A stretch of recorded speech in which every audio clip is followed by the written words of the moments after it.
18 নম্বর ক্লাসের বিষয়বস্তু হচ্ছে মেনলি এই অরিজিন অ্যান্ড হোমল্যান্ড অফ পালি এইটা। আর এখানে আর একটা কোশ্চেন অ্যাড করা আছে, দুটো কোশ্চেন এই আজকের ক্লাসের জন্য রাখা হয়েছে। এর মধ্যে অরিজিন অ্যান্ড হোমল্যান্ড অফ পালি বোধহয় 23-এ চলে এসেছে। তো সুতরাং এটা ভালো করে পড়ে রাখবে, রিপিটেশন হলেও হতে পারে, আর তাছাড়া এই কনসেপশানগুলো কিছুটা হলেও কাজে লাগবে। একেবারে নোটের মতো তৈরি না করে একটু পড়ে রাখলেও হবে। আচ্ছা, হোয়াট ইজ পালি? পালি কি? Write a note on it's origin and homeland. এর উৎপত্তি এবং উৎপত্তি স্থল সম্পর্কে লেখো। এটা প্রচুর কোশ্চেনটা এসেছে বারবার। আমি বলেছিলাম 19-এর পরে আপডেট করা নেই, তো সুতরাং 20 থেকে তার মধ্যে বোধহয় একবার তো এসেইছে, 23-এ তার মাঝেও বোধহয় এসেছে। Trace the origin and homeland of Pali, একই প্রশ্ন আছে। Discuss various views expressed by various scholars on the origin and homeland of Pali, সেই একই কথা। এই যে প্রশ্নটা আছে, এই প্রশ্নটার প্রথমে এই হোয়াট ইজ পালি কথাটার আনসার এখানে দেওয়া আছে ফার্স্ট প্যারাতে। এই কোশ্চেনটা তৈরি করে রাখুন। তার কারণ হলো কোনো সময় মাল্টিপল কোশ্চেন একটা জায়গাতে জুড়ে দেয়। হোয়াট ইজ পালি, রাইট দ্য ক্যারেক্টারিস্টিক্স অফ পালি। এবার তাহলে আগের দিনে যে ছিল না, পালি আছে MIA ল্যাঙ্গুয়েজ, ফিচার্স অফ পালি, ক্যারেক্টারিস্টিক্স অফ পালি, হোয়াট ইজ পালি সেইটা ওখানে ছিল না, ছোট করে একটা লেখা। তো এইটা তৈরি করে রাখবে। পালি কি? পালি হলো থেরবাদী বৌদ্ধগণের ধর্ম সাহিত্যের ভাষা। বৌদ্ধ বললে মেনলি হীনযান এবং মহাযান বলে শুনেছ, তো এর মধ্যেও সো কল্ড হীনযান যে বলা হচ্ছে তার অনেক শাখা আছে। তার মধ্যে একটা হচ্ছে স্থবিরবাদী। স্থবিরের পালি থের হয়, এই জন্য থেরবাদী বলা হয়। এটা হচ্ছে মেনলি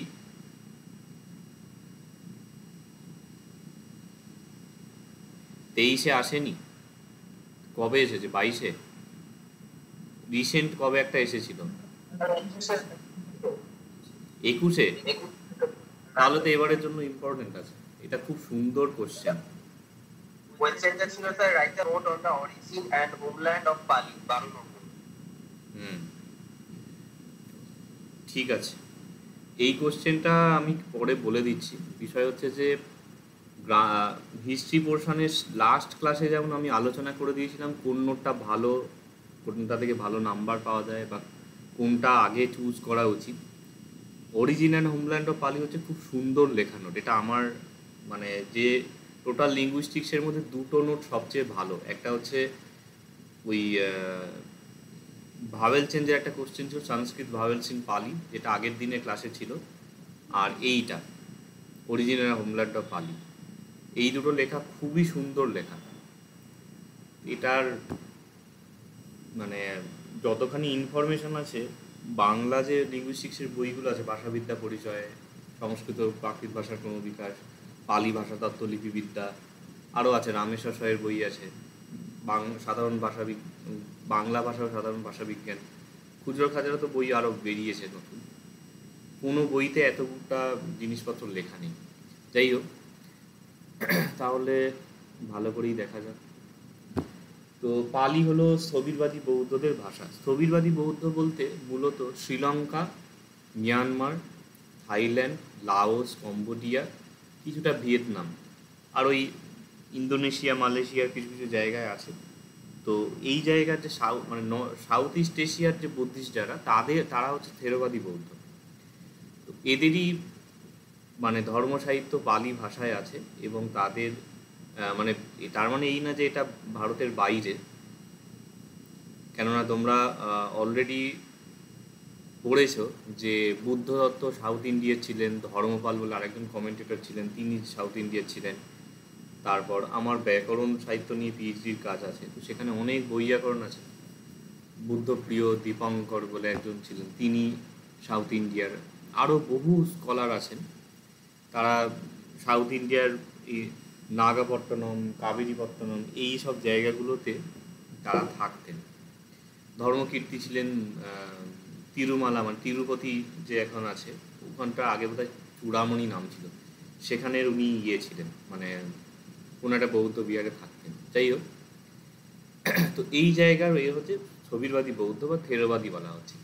তো এই ভাষাতে ত্রিপিটক, মানে পালি ভাষাতে আছেটা কি, পালি তো ভাষা বোঝা গেল, ত্রিপিটক আছে, ত্রিপিটকের অর্থ কথা, মানে ব্যাখ্যা গ্রন্থ যেটা বুদ্ধ ঘোষ প্রমুখ লিখেছেন, বংশগ্রন্থ, বিনয় অভিধর্ম বিষয়ে বহু সার গ্রন্থ, কিছুটা নাম হয়তো তোমরা পেয়ে থাকবে, যেমন বুদ্ধ দত্ত বিনয় বিনিশ্চয়, উত্তর বিনিশ্চয় এইসব লিখেছেন। তারপরে অভিধর্মাবতার, নামরূপ রূপারূপ বিভাগ, আরও এরম নামরূপ পরিচ্ছেদ, ক্ষেম প্রকরণ, মোহবিচ্ছেদনী, বিনয়ের উপর মূল শিক্ষা, ক্ষুদ্র শিক্ষা, সীমালঙ্কার প্রকরণ, পালিমুত্তক বিনয় সংঘ, যাই হোক এইসব অনেক কিছু বই আছে। বিভিন্ন কাব্যগ্রন্থ আছে পালিতে, তেলকটাহ গাথা, সমন্তকূট বর্ণনা, পদ্মমধু, আর কি নামগুলো মনে আসছে না, তো জিনালঙ্কার, জিনচরিত, এরকম সব বহু গ্রন্থ আছে। এছাড়া পালিতে ছন্দ গ্রন্থ আছে, অলঙ্কার গ্রন্থ আছে, ছন্দ অলঙ্কার পরের মাসেই পড়ানো হবে। বুদ্ধদয়ে হচ্ছে ছন্দ গ্রন্থ, অলঙ্কার গ্রন্থ হচ্ছে সুবোধালঙ্কার, ব্যাকরণ আছে, ব্যাকরণ একেবারে শেষে তোমাদের পড়ানো হবে, কচ্ছায়ন ব্যাকরণ আছে, এবং আরও মোগল্যান, সদ্যনীতি, রূপসিদ্ধি, বয়সিদ্ধি, পদসাধন, নিরুক্তিবনী, প্রচুর হয়, 50-60খানার মতন ব্যাকরণের গ্রন্থ আছে। আর কোষ মানে হচ্ছে অভিধান বোঝায়, পালিতে অভিধানপদীপিকা বলে একটি অভিধান গ্রন্থ আছে। তা আরও অনেক কিছু আছে, এই সব হচ্ছে পালি ভাষার কন্টেন্ট। বৌদ্ধ ঐতিহ্য মতে বুদ্ধ স্বয়ং এই ভাষাতেই উপদেশ দিয়েছিলেন, এবং মগধ অঞ্চলের ভাষা বলে একে মাগধী, মাগধ নিরুক্তি, মাগধক বোহার এইরকম বলা হয়। এটা মাগধক অবহার এরকম বলবে না, মাগধক বোহার। বোহার মানে হচ্ছে ব্যবহার, মানে মগধে যে ভাষা ব্যবহার করা হয় সেটা মাগধক বোহার। কিন্তু ভাষাতাত্ত্বিক বিচারে পালি ভাষা ইন্দো ইউরোপীয় ভাষাবংশের অন্তর্গত। ইন্দো ইউরোপীয় ভাষাবংশটা কি, পৃথিবীর যে বিভিন্ন ভাষা আছে সেগুলোর মধ্যে সাদৃশ্য দেখা যায়। তো সেই সাদৃশ্যের ভিত্তিতে একটা ল্যাঙ্গুয়েজগুলোকে একখানা মানে ফ্যামিলির মতো বানানো হয়েছে, যে এই ভাষাটা এইটা থেকে এসেছে, ওই ভাষাটা ওইটা থেকে এসেছে, দিয়ে আদি ভাষা হলো এইটা। ফ্যামিলি ট্রি যেমন হয় তেমন ল্যাঙ্গুয়েজের ওরকম ফ্যামিলি ট্রির মতন হয়, সেটা একটা বংশ বলা হয়। যেমন ইন্দো ইউরোপীয় বলতে ইন্দো মানে ইন্ডিয়ান, ইউরো মানে হচ্ছে ইউরোপিয়ান। ভারত এবং ইউরোপীয় যে ভাষা সেগুলোর সামগ্রিকভাবে বলা হচ্ছে, যেমন ভারতের বাংলা, হিন্দি, পালি, প্রাকৃত, সংস্কৃত, এই ভাষাগুলোর মধ্যে একটা সিমিলারিটি আছে। ওড়িয়া টোড়িয়া, কাশ্মীরি, গুজরাটি, মারাঠি, ভোজপুরি, অসমিয়া, অনেক নর্থ ইন্ডিয়ান সব ভাষাগুলো, এইগুলো। এবার ইরানের যে পার্সিয়ান আছে, ফার্সি ল্যাঙ্গুয়েজ যেটা, সেই ওদিকে এগুলো তোমাদের পাঠ্যও আছে শেষের দিকের দুদিনের ক্লাসে, পরের দিনের ক্লাসেই বোধহয় এটা আছে, ইন্দো ইউরোপীয় ভাষাবংশ। এরা হচ্ছে ইন্দো ইউরোপীয় ভাষাবংশ বলা হচ্ছে। এরকম আরও আছে, যেমন দ্রাবিড় ভাষাবংশ আছে, মানে তারা হচ্ছে এই সাউথ ইন্ডিয়ান, তামিল, তেলেগু, কন্নড়, এইসব ভাষাগুলো। অস্ট্রিক ভাষাবংশ আছে, যেগুলো সাঁওতাল, হো, মুন্ডারি, ওরাও, এই যে ভাষাগুলো আছে, ভূমিজ। সিনো টিবেটান ল্যাঙ্গুয়েজ আছে, মঙ্গোলয়েড যেগুলো, মানে তিব্বতী, চাইনিজ, বার্মিজ, তারপরে লেপচা, গুরুং, বোডো, এই ভাষাগুলো হচ্ছে ওই জাতীয় ভাষা, তাদের সিমিলারিটি আছে। আরও আছে যেমন সেমেটিক ল্যাঙ্গুয়েজ আছে, অ্যারাবিক, হিব্রু, মিশরের যে ওল্ড যে মিশরের যে ল্যাঙ্গুয়েজ যেটা ছিল, কি বলে ওটা, যাই হোক, এবং আরও ওরকম কিছু আছে। তো এইরকম হচ্ছে ভাষাবংশ। তার মধ্যে ইন্দো ইউরোপীয় ভাষাবংশ, যেটা আমরা বাংলা ভাষায় যারা কথা বলছি, বাংলা, হিন্দি প্রমুখ, বা পালি ইটসেলফ এই ভাষাবংশের মধ্যে পড়ছে। তো তার মধ্যে ভারতীয় আর্য শাখার মধ্য ভারতীয় আর্য স্তরে পর্যায়ভুক্ত। এর বিষয়টা হচ্ছে, এই যে ইন্দো ইউরোপীয় ভাষাবংশ, এটা পরের দিনের ক্লাসে থাকবে, এর 10টা ভাগ হচ্ছে। যেমন ইতালিয়ান, ইতালির ভাষা, গ্রিক, গ্রিসের যে ভাষাগুলো, টিউটনিক বা জার্মানিক ভাষা, জার্মান এবং ইংরাজি এই ভাষাগুলো, কেল্টিক ল্যাঙ্গুয়েজ, কেল্টিক হচ্ছে আইরিশ, আয়ারল্যান্ডের যে ভাষা টাষাগুলো আছে। বাল্তো স্লাভিক আছে, স্লাভিয়া টাভিয়া, যে রাশিয়ান, সার্বিয়ান, এই সব ল্যাঙ্গুয়েজগুলো আরও অনেক সব আছে, চেকোস্লোভিয়া, নামগুলো ভুলভাল বলছে, যাই হোক। ওইখানে ক্রোয়েশিয়া ওইখানের ভাষাগুলো এরকম। আর্মেনিয়ান হচ্ছে আর্মেনিয়ার ভাষা, আলবানিয়ার হচ্ছে আলবেনিয়ান ল্যাঙ্গুয়েজ, হিত্তিক ল্যাঙ্গুয়েজ আছে যেটা হচ্ছে ওই আনাতোলিয়া অঞ্চলের ভাষা ছিল, সেটা বিলুপ্ত। তোখারিও আছে যেটা হচ্ছে মধ্য এশিয়ার যে ওই যে কিরগিজস্তান আছে, ওই জায়গাতে বেশ কিছু বৌদ্ধ গ্রন্থ পাওয়া গেছে, খোটান, কাশগড়, ইয়ারখন্ড, ওই সব জায়গাকার ভাষা হচ্ছে তোখারি। এই যেরকম সব আছে, তার মধ্যে একটা হচ্ছে ইন্ডো ইরানিয়ান শাখা বলে, মানে ভারতীয় এবং ইরানের ভাষা, পার্সিয়ান এবং ইন্ডিয়ান মানে সংস্কৃত, ওল্ড যে ল্যাঙ্গুয়েজ, ঋগ্বেদের ভাষা, এইটা সিমিলার। পার্সিয়ানদের ধর্মগ্রন্থ নাম শুনেছ আবেস্তা, তার এটা এত আমি বলছি কেন, এটা পরের দিনে ক্লাসে তো থাকবে। যাই হোক, তো ভারতীয় আর্য শাখার মধ্যে মধ্য ভারতীয় আর্য ভাষার অন্তর্ভুক্ত। মধ্য ভারতীয় মানে হচ্ছে যে ভারতীয় আর্যের প্রাচীন স্তর, আমি বলেছিলাম যে মোটামুটিভাবে 1500 থেকে 600 খ্রিস্টপূর্বাব্দ পর্যন্ত ধরা হয়, যেটা বৈদিক যুগ বললে যা বোঝায়। তারপরে বৌদ্ধ যুগ থেকে শুরু করে এই মধ্য ভারতীয় আর্য ভাষা শুরু হচ্ছে, যেখানে পালি প্রাকৃত, অশোকান প্রাকৃত, বিভিন্ন যে সাহিত্যিক প্রাকৃতগুলো আছে, ষোড়শনী, মহারাষ্ট্র, এই সবগুলো আছে, অপভ্রংশ ভাষাগুলো আছে, এই সবগুলো এর মধ্যে পড়ছে। তো পালি হলো এই স্তরের ভাষা। খ্রিস্টপূর্ব 6ষ্ঠ শতকে পালির উৎপত্তি হলো, এর বিকাশ হয়েছে বিভিন্ন সময়ে। ভাষাতাত্ত্বিকদের মতে পালি ভাষার বিকাশের 4টি স্তর দেখা যায়। প্রাচীন গাথা সাহিত্যের যুগ, পিটকীয় গদ্য সাহিত্যের যুগ, পিটকোত্তর গদ্য সাহিত্যের যুগ, সংস্কৃত প্রভাবিত কাব্য সাহিত্যের যুগ। তো প্রাচীন গাথা সাহিত্য মানে ত্রিপিটকের যে পোয়েট্রি পোর্শন আছে সেগুলো, তারপর ত্রিপিটকের মধ্যে যে গদ্য অংশ যেগুলো আছে সেইগুলো। তোমরা যারা ক্ষুদ্রগণিকায় টুদ্রনিকায় পড়েছো কিছুটা, মানে ওই শর্ট কোশ্চেনগুলো, তারা দেখবে যে ধর্মপদ পদ্যে রচিত, উদান গদ্য পদ্যের মিশ্রণে রচিত, সূত্রনিপাত গদ্য পদ্য দুরকম আছে, থেরগাথা থেরিগাথা শুধু পদ্যে রচিত।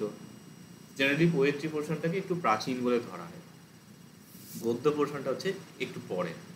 আর পিটকোত্তর গদ্য সাহিত্যের যুগ, পিটকোত্তর মানে হচ্ছে পিটক পরবর্তী, নন ক্যানোনিক্যাল লিটারেচার, মেনলি মিলিন্দ প্রশ্ন, নেতৃপ্রকরণ, পিটকোপদেশ, এইগুলো বোঝাচ্ছে। তারপরে অর্থকথা সাহিত্য যেগুলো লেখা হচ্ছে, এবং আরও যে এইসব বুদ্ধ ঘোষ, বুদ্ধ দত্ত যেসব লিখছেন, মানে রূপারূপ বিভাগ, নামরূপ পরিচ্ছেদ, এই সব যে গ্রন্থগুলো আছে সেইগুলো। আর সংস্কৃত প্রভাবিত কাব্য সাহিত্যের যুগ মানে ওই এক যে বলছিলাম না, যে জিনালঙ্কার, জিনচরিত, ভোজ্যমধু, সমন্তকূট বর্ণনা, তেলকঠকথা, এই যে কাব্যগ্রন্থ, সেইগুলোর যুগ। এটা একেবারেই হালের, মানে প্রায় 14শ শতকের পরবর্তীকালে। রসবাহিনী, এরকম সব গ্রন্থগুলো আছে। তো এইটার উপর একটা কোশ্চেন আছে, এটা আজকের দিনেই পড়ানো হবে। এইটা হচ্ছে পালি ভাষা কি, তার উপর একখানা খুব সংক্ষেপে এবং অতি বিস্তৃত বিষয় এখানে বলে দেওয়া হবে। এবারে অরিজিন অ্যান্ড হোমল্যান্ড অফ পালি, মেন যে কোশ্চেন সেটা আসছে। যদি হোয়াট ইজ পালি কোশ্চেনটা নাও থাকে, তাহলেও আমি বলবো এইটা লিখলে ভালো। পালি ভাষা কি, মানে অরিজিন অ্যান্ড হোমল্যান্ড অফ পালি, এইটা লিখতে গিয়ে হোয়াট ইজ পালিটা লিখলে ভালো হয়। আর একটা হচ্ছে যে 12 নাম্বার যেহেতু কোশ্চেন এসেছে, এইটা একটু কাটা যেতে পারে। এটা খুব বড়, এটা 20 নাম্বার কোশ্চেন হিসেবে লেখা, 20ও নয়, মানে প্রায় 30 নাম্বারের যে বড় প্রশ্নগুলো আছে সেইভাবে লেখা আছে। তো দেখা যাক, তৈরি করো, কাটা ছাটার ব্যাপার পরে দেখা যাবে। আচ্ছা, এইখানে এবারে যেটা বলছিলাম, যে এই নোটটা খুব সুন্দরভাবে লেখা, নয় নয় করে অনেকগুলো বই ঘেঁটে ঘুটে তার যে স্টেটমেন্টগুলো নিয়ে নিয়ে এটা লেখা, এবং কোনো বইতে এখানে যতটা ইনফরমেশান আছে, মানে সিঙ্গেল কোনো বইতে এতটা ইনফরমেশান নেই, না পরেশচন্দ্র মজুমদারের বইয়েতে, না পরেশচন্দ্র ভট্টাচার্যের বইতে। লিঙ্গুইস্টিক্সের আর কোশ্চেন বা বইপত্রটা বলা হলো না, শেষ দিনেই বলবো, থাক। আর তোমাদেরও মনে করাবে যে কোশ্চেন অ্যানালিসিস প্রিভিয়াস ইয়ার এবং কোনটা কি পড়তে হবে ইম্পর্টেন্ট, বা কোন বই দেখতে পারো, এক্সট্রা যদি কিছু অ্যাড করতে চাও সেটা একবারে বলে দেবো। তো এইটা সুন্দর লেখা, এটা যে কোনো ওই বইয়ের সাথে মিলিয়ে দেখলে বুঝতে পারবে এখানে অনেক ইনফরমেশন আছে। ইভেন গাইগারের যে পালি লিটারেচার অ্যান্ড ল্যাঙ্গুয়েজ তাতেও এতগুলো পয়েন্ট নেই, মানে আরও এক্সট্রা জিনিস দেওয়া হয়েছে। আচ্ছা, এর ভূমিকাটা ভীষণ জটিল, মানে পড়ে যতখানি মনে হবে সহজ, এটা অতটাও নয়। মধ্য ভারতীয় আর্য ভাষা রূপে পরিগণিত পালি ভাষা হলো থেরবাদী বৌদ্ধ ধর্মসাহিত্যের ভাষা। এই ভাষার সঙ্গে বিভিন্ন শ্রেণীর প্রাকৃত, এই যে তোমরা অর্ধমাগধী এবং মহারাষ্ট্রী এই দুটো প্রাকৃত দেখলে, এই দুটো প্রাকৃতে আমরা দেখছি যে ওই যে কয়ে খটা মানে ক্ষিয়টা চয়ে ছয়ে হয়ে যাচ্ছে মহারাষ্ট্রী প্রাকৃতে, ইক্ষু থেকে উচ্ছু, পালিতেও উচ্ছু হয়। আবার সৌরশ্রেণী প্রাকৃতে হয়ে যাচ্ছে কয়ে ক্ষয়ে বা ইক্ষু, পালিতে ইক্ষুটাও হয়। তো তোমরা অলরেডি হয়তো কিছুটা অবজার্ভ করেছো যে এই জিনিসগুলো সৌরশ্রেণীর সাথেও কিছুটা মিল আছে, এর সাথেও কিছুটা মহারাষ্ট্রের সাথেও মিল আছে। তোমাদের মাগধী প্রাকৃত পড়ানো হয়নি, মাগধী প্রাকৃতের সাথেও পালির বেশ কিছু মিল দেখা যায়, অর্ধমাগধীর সাথেও মিল দেখা যায় এবং কৈশাচির সাথেও মিল দেখা যায়, অন্য যেগুলো অতটা কোশ্চেনে আসে না। তো এইগুলো মানে এই যে সাদৃশ্য আছে, এবং বৈদিক সংস্কৃত পালি বা প্রাকৃতগুলো হচ্ছে মধ্য ভারতীয়, মানে 600 শতকের পরবর্তীকালের ভাষা। বৈদিক সংস্কৃত আরও পুরানো, মিনিমাম 1500 থেকে যেটা ধরা হয়। তো বৈদিক সংস্কৃতের সাথেও পালির মিল দেখা যায়, এটা ফিচার সব পালিতে আমরা দেখেছি। ওই যে নরে ভি হি, বৈদিক সংস্কৃত পালিতে নরে ভি বা নরে হি হচ্ছে, ওইটা এক পয়েন্ট ছিল না একটা। এবং প্রাক বৈদিক যুগের ভাষাতাত্ত্বিক বৈশিষ্ট্য পালিতে দেখা যায়। প্রাক বৈদিক যুগ মানে বেদের পূর্ববর্তী সময়ের আনুমানিক কিছু রূপ ভাষাতাত্ত্বিকটা দেখেছেন, সেইখানেরও লক্ষণ পালিতে কিছু কিছু দেখা যায়। এই সব দেখে উইলহেলম গাইগার, হেলম টেলম বলবে না, উইলহেলম, এখানে হসন্ত দিলে একটা কেমন লাগবে, হসন্ত দিতেও পারো, বাংলা একটু চোখে থাকে হসন্ত দিলে, তো উইলহেলম গাইগার, ইংরাজিটাও লিখতে পারো, ইংরাজি স্পেলিং। এখানে 12-13 জনের মানে ওয়েস্টার্ন স্কলারের নাম আছে,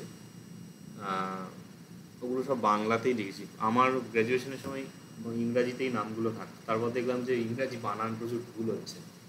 আর জার্মান টার্মান নাম তো ওরা অনেক ডায়াক্রিটিক মার্ক ইউজ করে, মানে মুলার যখন হচ্ছে এইরকম দুটো ডট দেয়, মানে ম্যাক্স মুলার, এখানে ই মুলারের নাম আছে এডুইন মুলার, এইটা কি এটা বলে এটাকে, যাই হোক, তো বাংলাতেই লিখবে।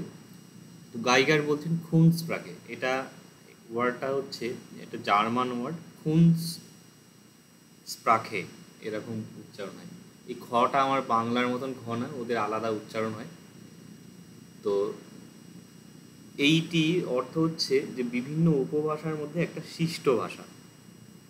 বিষয়টা কি, বাংলা ভাষা যদি বলা হয়, বাংলা ভাষা ধরো পূর্ববঙ্গে একরকম ভাষা বলা হয়, এই ধরো খাইসে টাইসে একটু হয়, বরেন্দ্র মানে যেটা নর্থ বেঙ্গল সেখানের ভাষা একটু আলাদা। তোমাদের মধ্যে অনেকে মালদা ফালদার লোক আছে, মালদা দিনাজপুরে, কোনো ভাষাই ছোট নয়, মানে এই ভ্যারিয়েশনগুলো ভাষা সম্পদ।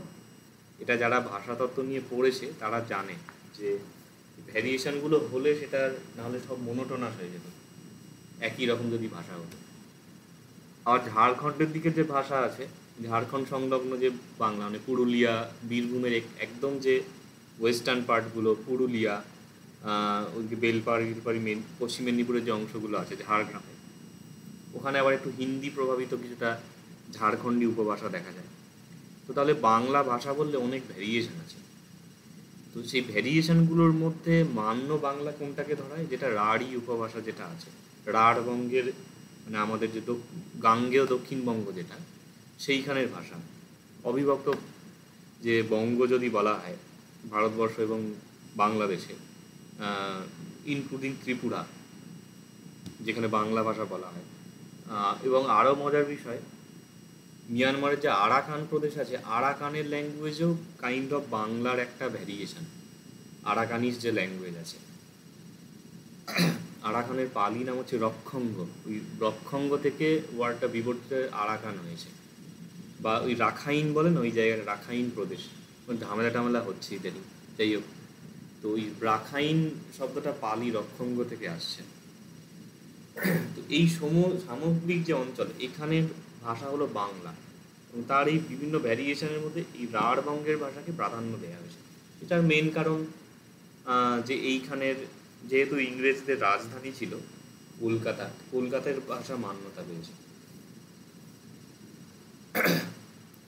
এবারে এরকম হুট করে বলো না, কোশ্চেনটা রেখে দাও, আমি পরে জিজ্ঞাসা করছি, টাইম দেবো, একটা টপিকের ফ্লোটা নষ্ট হয়। তো এইরকম সৃষ্ট ভাষা হিসেবে পালিকে বলছেন, কারণ পালির মধ্যে সব জায়গার লক্ষণ আছে, মানে স্ট্যান্ডার্ড মান্য যেটা বাংলা সেটার মধ্যে কিন্তু দেখা যাবে কম বেশি করেই গোটা সব জায়গার ভাষার লক্ষণ এর মধ্যে লুকিয়ে আছে অল্প স্বল্প। তো সেই রকম পালিকেও বলা হচ্ছে একটা শিষ্ট ভাষা, মান্য একটা ভাষা। তো এখন একটা গাইগারি এটা খুব সুন্দর বলেছেন যে যদি একটা কৃত্রিম ভাষা হয় বা যদি একটা সাহিত্যিক ভাষা হয়, মানে যেটা অ্যাকচুয়ালি মানুষ মুখে কথা বলে না, এই যে আমি তোমাদের লেকচার দিচ্ছি বা তোমরা যখন কোশ্চেন করছো, আমি যে ভাষায় কথা বলছি একটা শুদ্ধ ভাষা, এইভাবে আমি বাড়িতে কথা বলি না। তো এক একটা জায়গার একটা রিজিওনাল ভ্যারিয়েশন আছে, কোনো কোনো জায়গায়। আমার বাড়ি সিঙ্গুরের দিকে মানে কোথায় এটাকে কয় বলে, এটা খুব ইউনিক। সিঙ্গুর, তারকেশ্বর, হরিপাল এই জায়গাটাতেই বলে। আমার মনে হয় না তোমাদের যারা আসো কেউ কোথায় এটাকে কয় বলে। আরও গ্রাম্য ভ্যারিয়েশন দেখলে গিয়েছিল ওটাকে গেছলো, এরকম থাকে। এগুলো কদাচিৎ না বাড়িতে থাকলে এগুলো বেরিয়েই আসে। ব্যাগ টায়ের জায়গায় ব্যাগ ডা এইরকম আছে, তোমাদেরও আছে। এটার মধ্যে কোনো অসুচির কোনো ব্যাপার নেই, এগুলো ভ্যারিয়েশন, এগুলো প্রত্যেকটা ভাষাতেই হয়, ইংরাজিতেও হয়। ব্রিটিশ অ্যাকসেন্ট, আমেরিকান অ্যাকসেন্ট বলে আমরা অনেক বড় বড় বিষয় ভাবি। অ্যাকচুয়ালি তো আমেরিকান অ্যাকসেন্ট হচ্ছে ব্রিটিশ অ্যাকসেন্টের বিকৃত রূপ। বা স্কটিশ অ্যাকসেন্ট যদি কেউ শুনে থাকো, মানে সে তো ভয়ে পেয়ে যাবে এটা কি ইংরাজি ভাষা নাকি অন্য কিছু বলছে। তো এই যে আমরা যে কথা বলছি, যেটা আমরা খাতায় লিখছি বা যেটা মুখে বলছি, সাহিত্য রচনা হচ্ছে, সেই সাহিত্যিক ভাষা সেটা অনেকটা কৃত্রিম হয়, কারণ সেই ভাষায় মানুষ কথা বলে না। কৃত্রিম কেন বলা হচ্ছে, মানে কেন আমার মুখের কথাটা যেটা আমি নর্মালি, মানে যেটা আমার মাতৃভাষা, আমি আমার বাবা মার থেকে শিখেছি, পরিবার এদের থেকে, তারা তাদের বাপ মার থেকে শিখেছে, তারা তাদের থেকে, তারা তাদের থেকে, অনাদিকাল থেকে মানুষ জন্মের পরে যে ভাষার উদ্ভব হয়েছে, এটা ন্যাচারাল ভাষা চলে আসছে। এই ল্যাঙ্গুয়েজ কেউ কাউকে শেখায় না।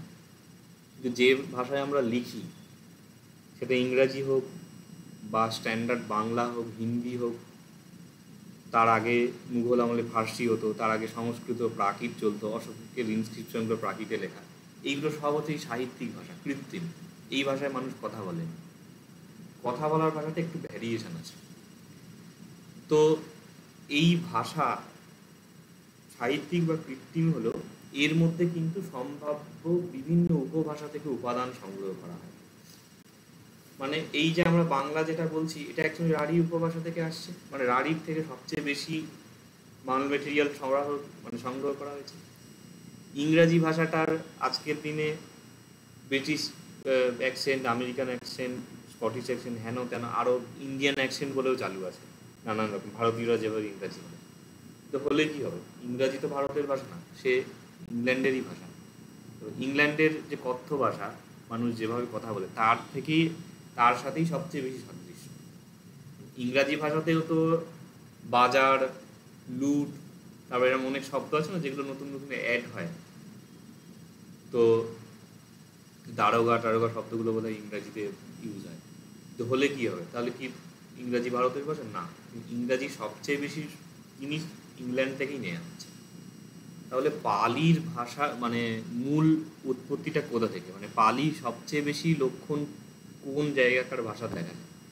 মাগধী, অর্ধমাগধী, মানে ভারতবর্ষের যদি রিজিয়নগুলো বলা হয় সেগুলোর মধ্যে। এইটা হলো প্রশ্ন। এবার এইখানে একখানা আর্গুমেন্টের মতন বলা হয়েছে, বলছে যে এই যে প্রশ্ন, এর উত্তরটা পাওয়া খুব কঠিন। তার কারণ হচ্ছে ধীরে ধীরে ভারতবর্ষের বিভিন্ন অঞ্চলের মধ্যে ভাষাতাত্ত্বিক উপাদান সংগৃহীত হয়েছে। বুদ্ধ ছিলেন কপিলাবস্তুর লোক, আজকের নেপাল। তিনি এলেন মগধে, মানে বিহারে। তিনি তখন শ্রাবস্তি গেলেন। শ্রাবস্তি ইউপির একটা জেলা আছে, শ্রাবস্তি, কাশী, কুরু মানে কুরু প্রদেশের দিল্লি ফিল্লি যে এলাকাগুলো আছে সেখানে তিনি গিয়েছেন। তিনি অবন্তি যাননি, মানে অবন্তি উজ্জয়িনী যেটা বর্তমান মধ্যপ্রদেশের মধ্যে পড়ছে, তার শিষ্যরা উজ্জয়িনী গেছে। এবং আরও অনেকে অসমক টসমক গেছে। অসমক হচ্ছে মহারাষ্ট্রে পড়ছে, মহারাষ্ট্রের পৈথান বলে একটা জায়গা আছে, ওখানে একটা সিল্ক টিল্ক তৈরি হয়, পৈথানি শাড়ি না একটা কি বলে, যাই হোক ওইটাই অসমকের রাজধানী ছিল। মহারাষ্ট্রে গোদাবরী নদীর তীরে আছে।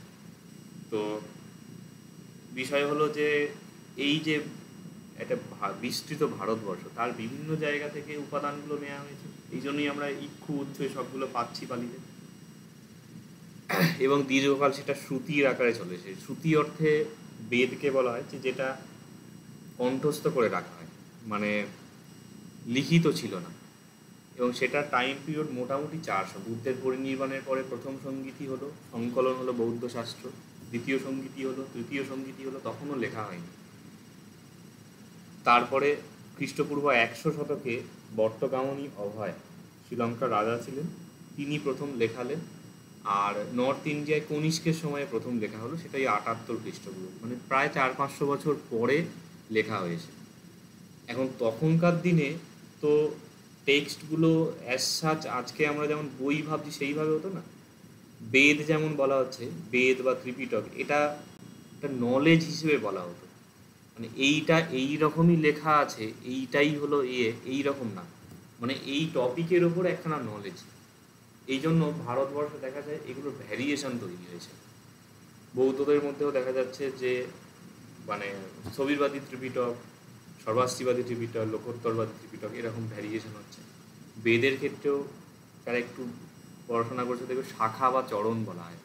মাধ্যন্দিন শাখা এরকম যজুর্বেদের আছে, কাঠক, কপিষ্ঠল এরকম আছে, ঋগ্বেদের আলাদা এরকম শাখা আছে, সামবেদের শাখা আছে, অনেক শাখা বিলুপ্ত হয়ে গেছে, এক্সিস্টিং আবার অনেক শাখা আছে, তাদের মধ্যে কিছুটা কিছুটা ভ্যারিয়েশন আছে। ভ্যারিয়েশন কেন হয়েছে? কেননা এই আমি একটা বিদ্যা অর্জন করলাম, আমি যেমন লেকচার দিচ্ছি, ধরা যাক তোমাদের যে পড়ানো হচ্ছে সামনে একটা নোট আছে বা বই আছে, যদি বই বা নোটটা না থাকতো তাহলে আমি যেটা শিখেছি, আমি যেটা জেনেছি, সেটা আমি তোমাদের মুখে লেকচার দিলাম, সারা জীবন লেকচার দিয়ে গেলাম, তোমরা শুনলে, তোমাদের মধ্যে কেউ হয়তো পরবর্তীকালে সেটা অন্য কাউকে বললে। তো সে যখন বলছে তখন তো একটা ভ্যারিয়েশন হতেই পারে, সম্ভাবনা থাকে। এবং এখানে একটা ভালো জিনিস হলো যে যুগোপযোগী একটা ব্যাপার চলে আসে, যে দেখা যাচ্ছে যে 500 বছর আগে যে জিনিসটা চলতো সেটা চেঞ্জ হওয়ার একটা স্কোপ থাকে। তো এইভাবে দেখা যাচ্ছে যে শ্রুতির আকারে চলে এসেছে, তারপর লেখা হয়েছে গিয়ে ওই শ্রীলঙ্কাতে, মানে অন্য একটা দেশে। ওইটাই এখানে বলা হচ্ছে যে সম্পূর্ণ অন্য একটি দেশে লিখিত আকার ধারণ করেছে। তার আগে পর্যন্ত জম্বুদ্বীপে সব কণ্ঠস্থ করেই রাখতো, ওই কণ্ঠস্থ হলো, সে তার শিষ্যকে বলো, সে তার শিষ্যকে বলো, এইভাবে চলতো। এখনও এরকম আছেন। শ্রীলঙ্কায় আমি জানি না, কিন্তু মিয়ানমার, থাইল্যান্ডে আছে, ত্রিপিটক ধর বলা হয়, তাদের সমগ্র ত্রিপিটক কণ্ঠস্থ। তো এই জন্য এই প্রশ্নের সদুত্তর পাওয়া কঠিন। এই প্রসঙ্গে বিভিন্ন গবেষকদের মতামতকে 4টি শ্রেণীতে ভাগ করা যায়। তাহলে এইখানে গিয়ে ফান্ডামেন্টালটা বলা হলো যে কেন ভ্যারিয়েশন, নানা মুনির নানা মত বলা হয়, তার মেইন কারণটা এখানে এক্সপ্লেন করা হলো। এবারে বিভিন্ন মানুষ মানে স্কলাররা যেটা বলছেন, তাদের মানে মোটামুটি 4টে জায়গাকে ভিত্তি করে বলা যায়। সেগুলো হচ্ছে উজ্জয়িনী, মধ্যদেশ, কলিঙ্গ এবং মগধ। উজ্জয়িনী মানে বুঝতে পারছো, উজ্জয়িনী যে মহাকাল মন্দির আছে মধ্যপ্রদেশে পড়ছে। আর মধ্যদেশ বলতে বোঝাচ্ছে বেসিক্যালি ওই আজকের দিনে যে মধ্যপ্রদেশ আছে তার আপার পোর্শনটা, আর ইউপি এই জায়গাটা, মানে ভারতবর্ষের যেটা central area. Kalinga obviously Orissa, বোঝাই যাচ্ছে। মগধ হচ্ছে মানে বিহার, মানে বৃহত্তর বিহার, ঝাড়খণ্ড এবং কাইন্ড অফ বাংলা, এটাকেও একসাথে বলা যেতে পারে, এই এরিয়াটা। এই জায়গায় পালির উৎপত্তি হয়েছে বলে 4টে মতামত পাওয়া যাচ্ছে। তার মধ্যে উজ্জয়িনী ভিত্তিক যে মতামত আছে সেগুলো আমরা প্রথমে দেখব। উজ্জয়িনীর যে ব্যাপার, উজ্জয়িনী প্রসঙ্গে এইখানে একটুখানি ভালো করে বুঝবো স্ট্রাকচারটা নোটের কীরকম আছে। তো উজ্জয়িনী সম্বন্ধে যে যে বলেছেন সেগুলো এইখানে বলা হয়েছে, এবং যে বলেছে যে উজ্জয়িনীতেই পালি হয়েছে, পালি ভাষা, তার পিছনে কিছু লজিক আছে, সেগুলো একটু বুঝতে হবে। তো ওয়েস্টারগার্ড এবং কুন এদের মতে অশোকের গিরনার শিলালেখের ভাষার সাথে পালি ভাষাই সবচেয়ে নিকটবর্তী। মানে গিরনার যে শিলালেখ আছে অশোকের, সেটার সাথে পালির মিল আছে। তাহলে গিরনার মানে হচ্ছে গুজরাটের মধ্যে পড়ছে, গুজরাট থেকে ওই উজ্জয়িনী কাছাকাছি। উজ্জয়িনী মানে তো শুধু সিটি বোঝাচ্ছে না, একটা পুরো এরিয়া। মানে যেমন পশ্চিমবঙ্গকে আমরা কলকাতা দিয়ে রিপ্রেজেন্ট করি অন্য রাজ্যে গেলে, সেই রকম বোঝাতে চাইছে কলকাতার লোক, মানে ওয়েস্ট বেঙ্গলে। বিহার ঝাড়খণ্ডের লোককে যদি বলি আমি আমার সিঙ্গুরে বাড়ি, চিনতেই পারবে না। তাও তো সিঙ্গুরে এই টাটার কারখানা আন্দোলন ইত্যাদি হলো বলে, নাহলে পশ্চিমবঙ্গের লোকও সিঙ্গুর চিনত না। তো এইটাই রে। এবং তিনি বলছেন যে উজ্জয়িনীর ভাষাকেই মহেন্দ্রের মাতৃভাষা বলা যায়, যিনি মানে তিনি সিংহলে বৌদ্ধ ধর্ম প্রচার করেন। মহেন্দ্র মানে অশোকের ছেলে মহেন্দ্র, যিনি শ্রীলঙ্কায় ধর্মপ্রচার করেন। এখন সেই সময় পর্যন্ত লেখা ছিল না, কিন্তু তার যে কণ্ঠস্থ ছিল সেটাই গিয়ে তিনি শ্রীলঙ্কায় শিখিয়েছেন। এই অর্থে বলা হচ্ছে যে উজ্জয়িনীর ভাষা। এবং মহেন্দ্র ছোটবেলা থেকে উজ্জয়িনীতে মানুষ হয়েছিলেন, এটা মানে কাহিনী আছে, এই জন্য এই কথাটি বলা হচ্ছে। তারপর আর ও ফ্রাঙ্কে, এটা আরও মানে আরও, পুরো নামটা কি জানি, ফ্রাঙ্কে, FRANK, এনার সব জার্মান ভাষায় কাজ, ইনি জার্মান ভদ্রলোক। এরা সবাই প্রায় জার্মান বেশিরভাগ। সিলভা লেভি বলে একজন আছে, নিচে বোধহয় নাম লেখা, উনি ছিলেন। আর কিছু স্ক্যান্ডিনেভিয়ান স্কলার আছে, মানে ওই ডেনমার্ক, সুইডেন, ওই সব জায়গা। তো ইনি বলছেন যে পালি ভাষার উৎপত্তিস্থল হলো মধ্য হতে পশ্চিম বিন্ধ্য পার্বত্য অঞ্চল, আর তার কেন্দ্রস্থল হলো উজ্জয়িনী। মানে একটু যদি বিন্ধ্য পর্বতের খেয়াল রাখো, ওই কাছাকাছি উজ্জয়িনী বিন্ধ্য পর্বতের ওয়েস্টার্ন যে পোর্শন আছে সেখানে পড়ছে। তো উনি বলছেন যে বিন্ধ্যের পশ্চিমে পালি ভাষার উৎপত্তি হয়েছে এবং সেটার সিটি হচ্ছে উজ্জয়িনী। অপরপক্ষে স্টেনকনও পৈশাচী প্রাকৃতের সাথে পালি ভাষার সাদৃশ্যের ভিত্তি করে বলেছেন যে পৈশাচীর উৎপত্তিস্থল হলো উজ্জয়িনী। জেনারেলি পৈশাচীকে কিন্তু বলা হয় যে পৈশাচী হচ্ছে ভাষা, মানে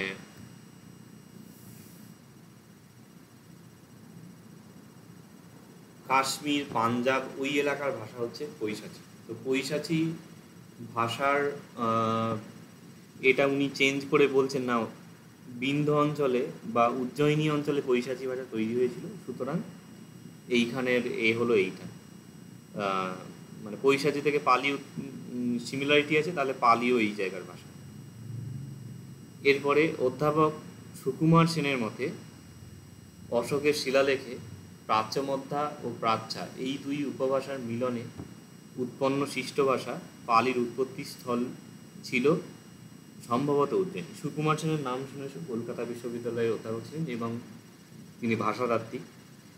তো তিনি বলছেন অশোকের যে শিলালিপি আছে তার মধ্যে প্রাচ্যমধ্যা এবং প্রাচ্যা। প্রাচ্যমধ্যা মানে হচ্ছে কালসি, তারপরে দিল্লিতে কয়েকটা ইনস্ক্রিপশন পাওয়া গেছে পিলারে, ঠিক ওই ফিরোজ শাহ তুগলকের যে ইয়েতে একটা পিলার রাখা আছে, ফিরোজ শাহ কি কোটলার আছে না ওরকম দিল্লিতে, ওইখানে একটা অশোকের স্তম্ভ রাখা আছে। ওই স্তম্ভটা মোস্ট প্রবাবলি ওই মুসৌরি না কালসি কোন একটা জায়গা থেকে উনি এনেছিলেন। তো ওর যে ইনস্ক্রিপশনের ভাষা সেটা হচ্ছে প্রাচ্য মধ্যা, মানে প্রাচ্য মানে হচ্ছে পূর্ব দিক, মধ্য মানে হচ্ছে সেন্ট্রাল। তাহলে ওই ভারতবর্ষের কাইন্ড অফ মিডল ইস্ট এরকম বলা যেতে পারে, পুরোপুরি মাঝেও নয়, একটু ইস্টার্ন সাইড করে, মানে ইউপি কিছুটা দিল্লি ফিল্লি ওই এরিয়াটা মিলিয়ে। এখন আজকের দিনের ভারতবর্ষের হিসেবে হয়তো মনে হবে যেটা কোথাও সেন্টারে হয়ে যাচ্ছে, কিন্তু অ্যাকচুয়ালি সে সময়ের সাপেক্ষে হলে ওদিকে কান্দাহার বান্দাহার ওগুলো সবই তো অশোকের যে এর মধ্যে ছিল, মানে বৃহত্তর ভারতবর্ষ যদি বলা হয়। তো তো সেই হিসেবে মোটামুটি দিল্লি থেকে ওই যে সাইডটা আছে ওইখানটাকে প্রাচ্য মধ্য হিসেবে বলা যায়, মানে মিডিল এবং ইস্ট এই হিসেবে। আর প্রাচ্যা মানে হচ্ছে অশোকের কলিঙ্গে দুটো ইনস্ক্রিপশন পাওয়া যায়। কলিঙ্গের ওই একটা ধৌলি যেখানে বিশ্ব শান্তি স্তূপ আছে, ভুবনেশ্বর থেকে বোধহয় 23 কিলোমিটার দূরে। আর জৌগড় হচ্ছে ওই যে একদম উড়িষ্যা আর অন্ধ্রপ্রদেশের যে আছে সীমানা, চিল্কা হচ্ছে শেষ হচ্ছে ওইখানে। মানে আমি ওগুলো সব কোথাও যদি ট্রেনে ট্রাভেল করি আমি পুরো গুগল ম্যাপ খুলে দেখতে দেখতে যাই কোথায় কি আছে। তো জৌগড় স্টেশন আছে একটা, জৌগড়। তো ওইখানের যে ইনস্ক্রিপশন তার ল্যাঙ্গুয়েজটাকে ইস্টার্ন হিসেবে ধরা হচ্ছে। এই দুই ল্যাঙ্গুয়েজের সাথে পালির মিল আছে এবং সুকুমার সেন বলছেন এই দুইয়ের উপভাষার মিলনে সৃষ্ট ভাষা যে পালি সেটা হয়েছে। এবং উনি অনুমান করছেন সম্ভবত যেটা উজ্জয়িনী সেটা সেন্টার ছিল এই হিসেবে। কেন বলছেন জানি না, এটা তার অভিমত। নেক্সট হচ্ছে কলিঙ্গ অবভিয়াসলি উড়িষ্যাকে বোঝাচ্ছে। তো অনেকের মতে কলিঙ্গ হলো এর উৎপত্তিস্থল। ওল্ডেনবার্গের মতে মহেন্দ্র কর্তৃক সিংহলে ধর্মপ্রচারের বৃত্তান্ত অমূলক। মানে যেটা আমরা ট্র্যাডিশনালি পাই যে তৃতীয় সঙ্গীতির পরে মহেন্দ্র গিয়ে শ্রীলঙ্কায় বৌদ্ধ ধর্ম প্রচার করেছিল। অ্যাকচুয়ালি শ্রীলঙ্কাতেই তো ত্রিপিটক লেখা হয়েছিল, এই জন্য শ্রীলঙ্কার একটা গুরুত্ব আসে। শ্রীলঙ্কায় যে জিনিসটা গিয়েছিল সেটাই রিটেন আকার ধারণ করেছিল 100-150 বছর পরে, মানে এই যে অশোকের পুত্র গিয়েছিলেন তারপরে। তো উনি বলছেন এটা অমূলক, মানে এটা কোনো ভিত্তি নেই। এবং তিনি বলতে চাইছেন সিংহলের নিকটবর্তী ভূখণ্ড কলিঙ্গ থেকেই দীর্ঘকাল আদান প্রদানের মাধ্যমে বৌদ্ধ ধর্ম প্রচারিত হয়। যাই হোক, এদের কাজকর্ম নেই, এদের সবেতেই মানে উল্টো কথা বলার একটা স্বভাব। তো এই আর একটা হচ্ছে যে কলিঙ্গের খারবেলের যে শিলালেখ আছে, খারবেলের নাম শুনেছে, জৈন ছিলেন কলিঙ্গরাজ খারবেল, ওই হাতিগুম্ফা লিপি। যারা ওই এতে গিয়েছো, ধৌলি বললাম না, ধৌলি হচ্ছে যেটা উড়িষ্যা পুরী টুরি বেড়াতে গেলে ভুবনেশ্বর যে যায়, ভুবনেশ্বরে গেলে দেখবে উদয়গিরি খণ্ডগিরি বলে দুটো পাহাড়ের কথা বলে। উদয়গিরিটা হচ্ছে ওই ধৌলির যে শান্তি স্তূপ আছে, সাদা রঙের স্তূপ আছে, যারা গিয়েছো স্মরণ করতে পারো।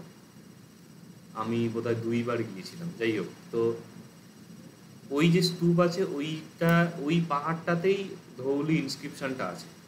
আর ওই পাহাড়ের মানে রাস্তার ওধারে ওই পাহাড়, আর এধারে একটা ছোটখাটো একটা পাহাড় আছে, ওইটা যে খণ্ডগিরি বলে বোধহয়, নাকি আমি ভুল বলছি বোধহয়।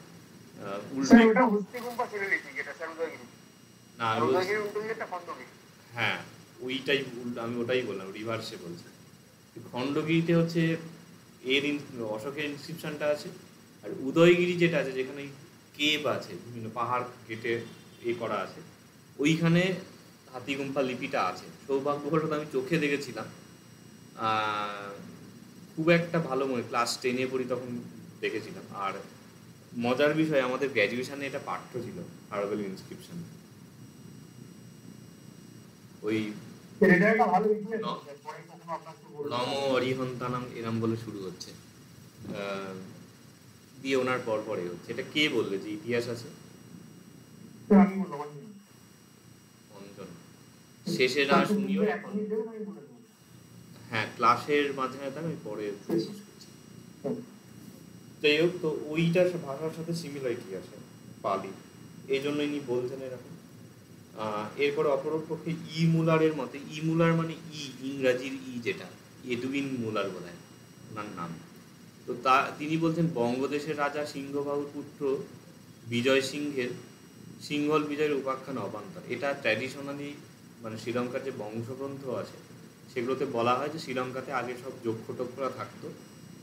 তো বঙ্গদেশের রাঢ় যে প্রদেশ, মানে আমাদের যে রাঢ় প্রদেশ, সেখানের যে সিংহপুর বলে একটি নগর ছিল, সেখানে রাজা ছিলেন সিংহবাহুর ছেলে হচ্ছে বিজয় সিংহ। তো এই বিজয় সিংহ একটু দুরাচারী ছিল বলে ওনাকে নির্বাসনে দেওয়া হয়, মানে জাহাজে করে পাঠিয়ে দেওয়া হয় সমুদ্রে। উনি তখন ভাসতে ভাসতে শ্রীলঙ্কায় গিয়ে উপস্থিত হন। সেই সময় তখন লঙ্কা বলা হয়। যাই হোক, তো সেইখানে গিয়ে তারপর উনি ওখানে রাজত্ব স্থাপন করেন। এবং শ্রীলঙ্কার রাজারা এই বিজয় সিংহেরই বংশধর। বিজয় সিংহেরই নামে সিংহল নাম হয়। তো সিংহলের এবং আরেকটি মজার বিষয়, এই যে সিংহপুর, আর প্রদেশের সিংহপুর, অনেকে বলে এটি বর্তমানে সিঙ্গুর। তো সিঙ্গুরে কিছু কিছু পাওয়া যায়, সরস্বতী নদী ছিল, সরস্বতী নদী এখন মজে গেছে, ওখান থেকে মানে জাহাজ, বড় বড় নৌকা টৌকা পাওয়া গেছে এবং মূর্তি ফুর্তিও কিছু কিছু পাওয়া গেছে। সিঙ্গুর এলাকায় অনেক মানে বড় বড় নসিপুর ইত্যাদি জায়গা আছে, নসিপুর স্টেশন আছে, ওই জায়গায় বড় বড় বিল মতন আছে। ওইগুলো অ্যাকচুয়ালি হচ্ছে ওই প্রাচীন নদী খাতের বুঝে যাওয়া অংশ, মানে ওটা ন্যাচারাল খনন করা নয়। এবং ওই জায়গা থেকে এরকম আমি শুনেছিলাম, এক্স্যাক্ট আমার মনে নেই কোথাও রিপোর্ট আছে কিনা, যে একটা জাহাজ বড় নৌকা মতন পাওয়া গেছিল তার অবশেষ। যাই হোক, তো ইনি বলছেন যে এই ঘটনা যেটা বলা হয়, যে এই যে দীপবংশ, মহাবংশ, এইসব গ্রন্থগুলোতে এই কাহিনী বলা আছে, সেইটি হচ্ছে অমূলক। এবং তিনি বলছেন যে বঙ্গদেশের পরিবর্তে সিংহলের নিকটবর্তী ভূখণ্ড কলিঙ্গ থেকেই সিংহলে বসতি স্থাপন হয়েছে এবং বৌদ্ধ ধর্ম প্রসার হয়েছে। আর এটার কথাটা একটু লজিকলেস, কেননা শ্রীলঙ্কার কাছাকাছি তো ওই রামেশ্বরম পড়ছে, নিয়ারেস্ট যেটা। এটা মোস্ট প্রবলি এরা বলতে চেয়েছে যে ট্রেডের ব্যাপারটা, মানে কলিঙ্গ থেকে ট্রেড হতো। একটা জিনিস মানে তোমাদের একটু হয়তো ভাবনা চিন্তা করলে হিস্ট্রি সম্পর্কে বুঝতে পারবে, যেখানে যেখানে সিটি তৈরি হয়েছে, সিভিলাইজেশন, সেখানে ট্রেড হতো, উইদাউট ট্রেড কিছু হয় না।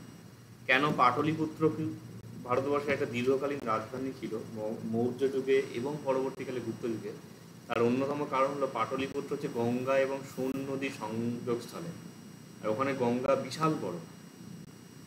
বঙ্গদেশের রাজধানী ছিল গৌড়, মালদার যে অংশ। কেন কেন ওইখানে এই যে ভাগীরথী পদ্মা ভাগ হচ্ছে, এই দিক থেকে ট্রেডের পুরো পাচ্ছে, ওদিক থেকে পদ্মা থেকে পুরোটা পাচ্ছে।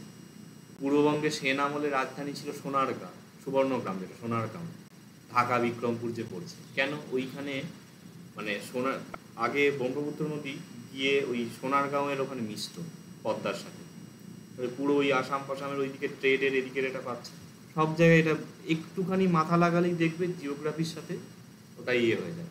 তো কলিঙ্গ থেকে ট্রেডটা অনেক বেশি হতো, সেই কারণে হচ্ছে। ইভেন এই যে বিশাখাপত্তনম, নাগাপত্তনম, কাবেরীপত্তনম, মছলিপত্তনম, এই যে পত্তন যে শব্দটা, পত্তন নয়, আমি ভুল বলছি, অ্যাকচুয়ালি পট্টন শব্দটা, টয়ে টয়ে, পট্টন মানে হলো বন্দর।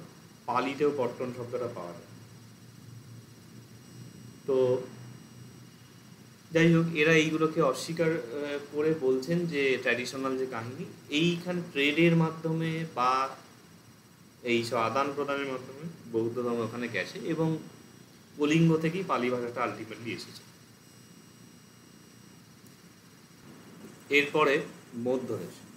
তো বহু বিদ্বান মধ্যদেশকে পালির উৎপত্তিস্থল বলে চিহ্নিত করেছে। আচ্ছা, এইখানে দুখানা মতবাদ আছে। একটা ক দিয়ে বলা হচ্ছে যে মধ্যদেশে প্রচলিত অর্ধমাগধীর সাথে পালির যোগসূত্র অনেকে অঙ্কন করেছে। মগধের ভাষা মাগধী ছিল, আর মগধের মানে বিহারের পশ্চিমাংশ, ইউপির যে অংশটা আছে, ইউপি এবং কিছুটা মধ্যপ্রদেশের উত্তরাংশ, এই জায়গার ভাষা হচ্ছে অর্ধমাগধী। মানে এই যে বুন্দেলখন্ড, বাঘেলখন্ড, গোয়ালিয়র, যেটা এলাহাবাদ, বারাণসী, অযোধ্যা, ওই যে পুরো এরিয়াটা, ফৈজাবাদ, এইসব অঞ্চলগুলোর ভাষা হচ্ছে অর্ধমাগধী ছিল। এবং অর্ধমাগধী থেকে ওই অঞ্চলের অবধি, বুন্দেলখন্ডী, বাঘেলখন্ডী, আর বর্তমানে হিন্দির 3টে ডায়ালেক্ট আছে, সেগুলো অর্ধমাগধী থেকে এসেছে। যাই হোক, তো ওই অর্ধমাগধীর সাথে পালির যোগসূত্র অনেকে অঙ্কন করেছে। এবং অর্ধমাগধী হচ্ছে মধ্যদেশের ভাষা, এক্স্যাক্ট বললাম ওই মধ্যদেশের হচ্ছে। উইন্ডিজ প্রমুখের মতে অর্ধমাগধীর সাথে পালি সাদৃশ্য আছে বলে অর্ধমাগধীর উৎপত্তিস্থল মধ্যদেশী, পালির উৎপত্তিস্থল হলো। গাইগারও, উইলহেলম গাইগার, ইনিও অর্ধমাগধীর সাথে পালির শব্দভাণ্ডার এবং রূপতাত্ত্বিক সাদৃশ্য থেকে এই মতে সম্ভাবনা স্বীকার করেছেন। অপরপক্ষে লিউডার্সের মতে পালি ত্রিপিটক হলো প্রাচীন অর্ধমাগধী ত্রিপিটক থেকে অনুদিত। তো অর্ধমাগধী ভাষায় জৈনদের যে অঙ্গ উপাঙ্গ আছে না, দ্বাদশ অঙ্গ উপাঙ্গ, ওই আচারাঙ্গ সূত্র, উত্তরাধ্যায়ন, দশবৈকালিক সূত্র এইসব আছে, সেইগুলো হচ্ছে অর্ধমাগধীতে লেখা। এবং খুব অদ্ভুতভাবে যে বৌদ্ধদের যে ধর্মগ্রন্থ সেটা লেখা মাগধীতে, মানে পালির ট্র্যাডিশনাল নাম হচ্ছে মাগধী, আর জৈনদের হচ্ছে অর্ধমাগধী। এটা বলার কারণ হচ্ছে যে বৌদ্ধ ধর্ম এবং জৈন ধর্ম যখন উৎপত্তি লাভ করেছে, সেটা তখন ভারতবর্ষের রাজনৈতিক ভরকেন্দ্র হচ্ছে মগধে। তো সুতরাং মগধের ভাষাটায় প্রাধান্য পাওয়া কথা। এবং প্রথম সঙ্গীতই হয়েছে মগধে, দ্বিতীয় সঙ্গীতই হয়েছে বৈশালীতে। এবং আমরা বৃহত্তর যদি ভাবি, বৈশালীতে যখন কালাশকের সময়তে দ্বিতীয় সঙ্গীতই হচ্ছে, সেইটা কিন্তু আলটিমেটলি মানে বৃহত্তর যে মগধ সাম্রাজ্যেরই এটা অংশ। সেই যে বিম্বিসার শুরু করলেন, বিম্বিসার, অজাতশত্রু, উদয়ভদ্র, তারপর আরও 3জন ছিল, তারপরে গিয়ে শিশুনাগ রাজা হলেন, তার ছেলে কালাশক। এটা তো মগধ সাম্রাজ্যেরই অংশ। মানে দ্বিতীয় সঙ্গীতই হচ্ছে, কিন্তু মগধ সাম্রাজ্যের মধ্যে সিটিটা না হয় চেঞ্জ হয়েছে পাটলিপুত্র থেকে ওইদিকে। আবার তৃতীয় সঙ্গীতিতে মানে রাজগৃহে প্রথম সঙ্গীতি, বৈশালীতে দ্বিতীয় সঙ্গীতি, পাটলিপুত্রের তৃতীয় সঙ্গীত, তিনটেই হচ্ছে মগধ সাম্রাজ্যের মধ্যে। সুতরাং মগধের ভাষা হওয়াটা স্বাভাবিক। আবার জৈনদেরও যে কাউন্সিল হয়েছে সঙ্গীতি, সেটাকেও দেখা যাচ্ছে যে এই মগধ অঞ্চলেই হয়েছে, এই জন্য মাগধী বলা হচ্ছে। তো এইটি বলেছেন লুডাস যে প্রাচীন হয়তো যেমন জৈনদের অর্ধমাগধী ভাষায় প্রাকৃত আছে, মানে ধর্মগ্রন্থ লেখা হয়েছে, পালিটাও বোধহয় ছিল ওই রকম, এবং সেটা প্রাচীন অর্ধমাগধী, অ্যাসার যেরকম আমরা বর্তমানে দেখি সেরকম। আচ্ছা, এইখানে অর্ধমাগধী ভিত্তিক 3টে কথা আছে। আর আরেকটা বলছে যে খ এবং গ আরও 2টো বলছে। অধ্যাপক সুনীতি কুমার চট্টোপাধ্যায় বলেছেন, আর্যাবর্তের মধ্যে মধ্যদেশ অঞ্চল অর্থাৎ দিল্লি, মিরাট, মথুরা ইত্যাদি প্রাচীনকাল হতেই ভারতীয় সংস্কৃতির প্রাণকেন্দ্র। তো তাই মূলত এই অঞ্চলে সৃষ্ট ভাষাকে ভিত্তি করে সংস্কৃতের মধ্যে কিছুটা পাণিনির যে ব্যাকরণ আছে, সেখানে তিনি বারবার সব সূত্রগুলো মনে করছেন। উদিচাং উদিচাং, প্রাচাং প্রাচাং, ইং প্রাচাং দেশে, এরকম সূত্র আছে। তো প্রাচাং মানে সংস্কৃত প্রাচ্যদের মধ্যে, এরকম বোঝায়, প্রাচ্যদের ষষ্ঠী বহুবচন হচ্ছে। তো প্রাচ্যে মানে ইস্টার্ন সাইডে এরকম বলে সংস্কৃত, উদিচাং উদিচ্ছের দিকে এইরকম বলে, আরও মনে হয় 2-1টা এরকম ভ্যারিয়েশন আছে। তো যাই হোক, তো কথা হচ্ছে কি, তাহলে এইরকম সংস্কৃতের মধ্যে একটা ডায়ালেক্টের ব্যাপার ছিল, স্থানীয় রিজিওনাল ভাষা, সেটা পাণিনির অষ্টাধ্যায়ীতেই আসে। উদিচ্ছে এইরকম বলে, প্রাচ্যে এরকম বলে, এইরকম। উদিচ্ছে মানে উত্তরাংশ, যেটা ওই দিল্লি, মিরাট, ওই কুরুক্ষেত্র, হরিয়ানা, ওই যে এরিয়াটা, সেটা বোঝাচ্ছে। তো সেই জায়গার ভাষাকেই কিন্তু মান্য ভাষা বলে ধরা হতো সংস্কৃত। সৌরসেনী হচ্ছে প্রাকৃতগুলোর মধ্যে একটা বিশিষ্ট ভাষা, সৌরসেনী। এবং বর্তমানে হিন্দি উত্তর স্থান পেয়েছে, ভাষা হয়ে গেছে, একটা ভাষা করে দেবে। তো মান্য ভাষা হচ্ছে যে ধরা হচ্ছে, এইটা একটা ন্যাচারাল ফেনোমেনা। তো এইখানে এই জন্য ইনি বলতে চাইছেন যে ডেফিনেটলি পালিটাও তার মানে ওইখানেরই ভাষা, মধ্যদেশে। তো তিনিও বলছেন যে সৌরসেনীর পূর্বরূপ থেকে পালি সৃষ্টি হয়েছে, এবং সেটি সে সময় সারস্বত চর্চার মাধ্যম ছিল। নেক্সট হচ্ছে রিচ ডেভিসের মতে বুদ্ধ কোশলেই সবচেয়ে বেশি সময় যাপন করেছেন। কোশলের রাজধানী হচ্ছে শ্রাবস্তী। ওই মোটামুটি ইউপির ইস্টার্ন যে পোর্শনটা আছে, কাশী, বারাণসী, শ্রাবস্তী, গোরখপুর, ওই এরিয়াটা হচ্ছে এই কোশল বোঝাচ্ছে। তো এবং বুদ্ধ টোটাল 45 ইয়ার্স তিনি সন্ন্যাসী ছিলেন। 45-এর মধ্যে 25 ইয়ার্স উনি থেকেছেন কোশলের শ্রাবস্তীতে। তো যেইখানে থেকেছেন সেইখানেই ভাষাটা হওয়া উচিত। এইটা রিচ ডেভিডসের মত। এই গেল। এরপরে হচ্ছে মগধ ভিত্তিক মতবাদ। এবারে মগধের যে আছে, এখানে বলা হচ্ছে যে বৌদ্ধ ঐতিহ্য অনুসারে মগধের ভাষাকেই পালি ভাষা বলে পরিচিত ছিল। এই জন্য মাগধিকা, মাগধবহার মাগধ নিরুক্তি, এইসব নামগুলো বলা হচ্ছে। কিন্তু মাগধী প্রাকৃতের সাথে পালি ভাষার মানে প্রাকৃতের একটা ভ্যারিয়েশন হচ্ছে মাগধী, কিন্তু ওই প্রাকৃতের মাগধী আর পালি যে মাগধী দুটো কিন্তু অনেকটা আলাদা। তো সেই প্রাকৃতের মাগধীর সাথে পালির কিছুটা সাদৃশ্য দেখা যায়, পুরোটা না। যে মাগধী জামিন পালি বলে একটা না শর্ট নোট ছিল, ওইখানে যেটা বলা ছিল জিনিসটা, রটা ল হয়, তালব্যস্য হয়, এইসব ছিল। তো এই হলো ব্যাপার। তো এইবারে বলা হচ্ছে যে বারনাফ এবং ল্যাসেন এরা দুজনের নাম, এরা পালি ভাষাকে মাগধীর একটি উপভাষা রূপে বলেছিল এবং বলছেন যে যেহেতু মগধেরই উপভাষা, মানে মগধের কোনো একটা অঞ্চল থেকে তৈরি হয়েছে, সেই জন্য মগধ দেশকে পালির উৎপত্তিস্থল বলা হয়। গাইগার বলছেন পালি ভাষাকে মাগধীর একটি বিশেষ রূপ বলে বিবেচনা করা যায়। এরা বলছে যে পালি হলো মাগধীর একটা উপভাষা, মানে বাংলার যেমন এই রাঢ়ী, বঙ্গালী, বরেন্দ্রী, ঝাড়খণ্ডী, রাজবংশী, এইসব যে ভাষাগুলো আছে, তো সিলেটি, চট্টগ্রামের ভাষা, আরাকানিজ, এইরকম বলতে চাইছেন। ইনি বলছেন যে এটা বিশেষ রূপ, কাইন্ড অফ আমরা বলতে পারি যে বাংলায় যেমন সাধুরূপ চলিত রূপ আছে, সেই রকম সাধুরূপ চলিত রূপের মধ্যে কিন্তু রিজিওনাল ব্যাপারটা আসে না। এটা বোঝাচ্ছে যে টাইমের একটা প্রাচীন রূপ, একটা নবীন রূপ বা চলিত রূপ বা কথ্য রূপ, লেখ্য রূপ যদি বলা হয়, সেটা রিজিওনাল না। উপভাষার ব্যাপারটা স্থান ভিত্তিক, এখানে স্থানের ব্যাপারটা আসছে না। আর তিনি বলছেন যে সেই ভাষা যে খুব জনপ্রিয় ছিল তা না, তবে প্রাক বৌদ্ধ যুগ থেকে উত্তর ভারতে যোগাযোগের মাধ্যম হিসেবে ব্যবহার হতো। লিঙ্গুয়া ফ্রাঞ্চা বলে একটি শব্দ উনি উল্লেখ করেছেন। এই টার্মগুলো লিখতে পারো মানে অ্যাড করার জন্য, মানে বিশ্ব ভাষা না এটা কি বলে টার্মটা, লিঙ্গুয়া ফ্রাঞ্চার বাংলা। তো কমন একটা ভাষা, যেটা সবাই যে ভাষায় কথা বলে, মানে খিচুড়ি টাইপের ভাষা, বাংলা ইংরেজি সব মিশে গিয়ে একটা হয়েছে।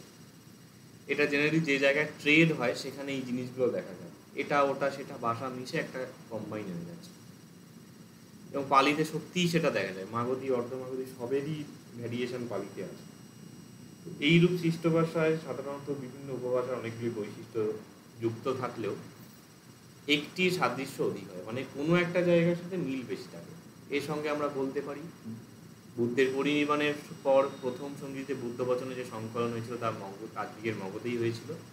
এখানে আরও অ্যাড করতে পারো দ্বিতীয় সঙ্গীতি বৈশালীতে, তৃতীয় সঙ্গীতি পাটলিপুত্রে, সেই মগধ সাম্রাজ্যের মধ্যেই হয়েছিল, মানে প্রথম তিনটে সঙ্গীতি কিন্তু এই এতেই হচ্ছে, মানে মগধ অঞ্চলেই হয়েছে। সুতরাং মগধ সহ উত্তর ভারতের বিভিন্ন অঞ্চলের ভাষার বৈশিষ্ট্যের সংমিশ্রণে পালি ভাষা উৎপত্তি হলেও পালির উৎপত্তি স্থল যে মগধ, এই অনুমান অসঙ্গত হবে না। এটা খুব সুচতুরভাবে স্টেটমেন্টটা দেওয়া হয়েছে, মানে আমি বলছি না যে এইখানে হয়। এতজন বড় বড় স্কলার, রিচ ডেভিস, গাইগার, এরা পালির এক একটা পর্বতের মতো। বাকিরা অন্যান্য, পার্টিকুলার রিচ ডেভিস এবং গাইগার এরা পালিরই স্কলার, তাদের উপরে কথা বলাটা শোভনীয় নয়। এই জন্যই এইরা অনুমান করাটা, মানে আমি অনুমান করছি এবং অনুমানটা অসংগত হবে না, মানে কতখানি ঘুরিয়ে জিনিসটাকে বলা হচ্ছে। তো এই এখান থেকে মোটামুটি বিষয়টা হলো। নেক্সট আর একটা কোশ্চেন আছে, এই কোশ্চেনটা আসেও না কিন্তু করে রাখলে ভালো, 3 সালে এসেছে। describe with examples the 4 stages of Pali language. পালি ভাষার 4টি স্তরের কথা বলো। তো ভাষাতাত্ত্বিক বিচারে পালি ইন্দো ইউরোপীয় আর্য ভাষাবংশের ভারতীয় আর্য শাখার মধ্য ভারতীয় আর্য স্তরের পর্যায়ভুক্ত। এটা পুরো আমি এটা পড়ানো হবে, আমি যেটা পারলে চার্ট মতন বানিয়ে নেব। চার্ট মনে হয় আছে, তোমরা ইন্টারনেটে সার্চ করলে হয়তো পেতে পারো। খ্রিস্টপূর্ব 6ষ্ঠ শতকে পালি ভাষার উৎপত্তিস্থল হলেও এর বিকাশ হয়েছে বিভিন্ন সময়ে। ভাষাতাত্ত্বিকদের মতে পালি ভাষার বিকাশে 4টি স্তর দেখা যায়। একটা হচ্ছে প্রাচীন গাথা সাহিত্যের যুগ, পিটকীয় গদ্য সাহিত্যের যুগ, পিটকোত্তর গদ্য সাহিত্যের যুগ, আর সংস্কৃত প্রভাবিত কাব্য সাহিত্যের যুগ। এবার এটা লক্ষণগুলো বলা হচ্ছে। প্রাচীন গাথা সাহিত্যের যে যুগ আছে এইটা মূলত ত্রিপিটকের গাথাযুক্ত অংশগুলি এই সময় রচিত হয়েছিল। গাথা মানে পোয়েট্রি। এর প্রকৃষ্ট ও প্রাচীনতম নিদর্শন হচ্ছে সূত্রনিপাতের অষ্টক বর্গ এবং পারায়ণ বর্গ। সূত্রনিপাতে 5টা চ্যাপ্টার আছে, উড়ক বর্গ, মহাবর্গ, চুল্যবর্গ, অষ্টক বর্গ এবং পারায়ণ বর্গ, নামগুলো শুনেছে হয়তো।